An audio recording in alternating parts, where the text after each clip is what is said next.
Hi, I'm Max Clark. One of the things that we do when we're evaluating and how to match a provider with a customer is org sizes. This is going to sound really interesting. Maybe this is familiar to you. Maybe this is just going to sound strange. If you are a large enterprise, let's just put you in the Fortune 1000 size. If you're a Fortune 1000 company, you have an organizational structure related to functional areas of the business. You've got teams, you've got project management, you've got procurement, you've got legal, you've got quality control, you've got, maybe you're in Six Sigma and you're doing continuous improvement across these things, and you've got a cadence, and you've got checklists, and you've got project plans, and you've got reporting intervals, and you're probably running OKRs, something along, something similar. And if you're tech, you're running OKRs. In that case, it makes sense for you to do business with a service provider that can talk the same language and run at the same cadence as you and have the same sort of team integrations. So when we talk to larger enterprises, when our customers are looking for service providers and they're a large enterprise, right? One of the things that we're talking about is, okay, what is the right mix and match?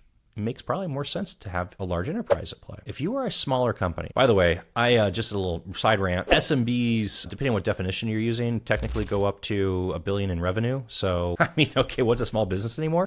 In most people's examples, small businesses are going to be somewhere between, 50 to 500 employees. So let's just kind of put small businesses where, this is so crazy.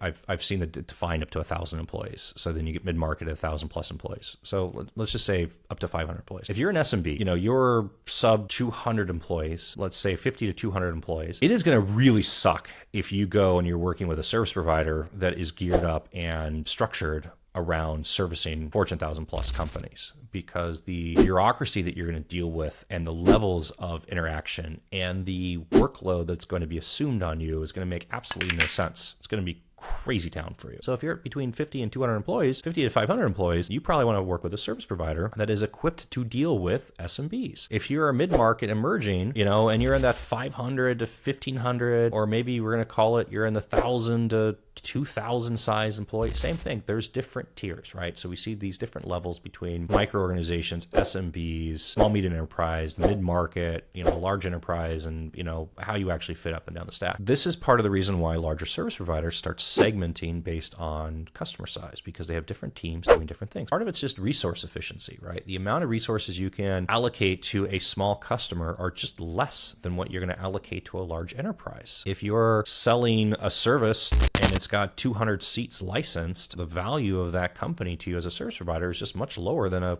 value of somebody that's got 20,000 seats licensed, right? There's no judgment with that. It's just a reality. So this becomes a consideration for us when we're matching a company with a service provider.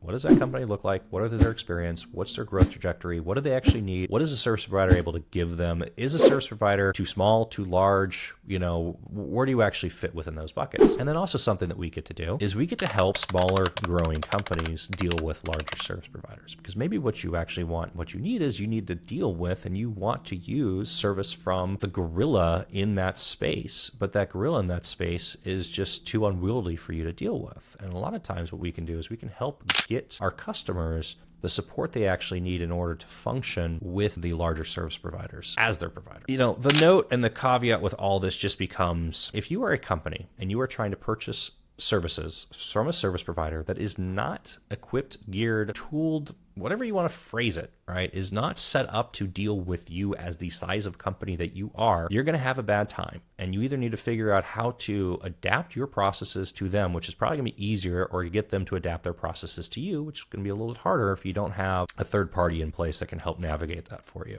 When I say navigate this could be pre-sales, sales, account management, QBRs, implementation, billing, collections, modifications, whatever it might be. Like there's lots of different processes that we go into account manage, account lifecycle over a long period of time. So just, food for thought. Are you dealing with a service provider that makes sense for you based on the size that you are? And is that service provider, are you trying to push them outside of their comfort zone and their zone of excellence for how they actually deliver service? I'm Max Clark. If you have any questions, comments, let me know below and we'll get back to you.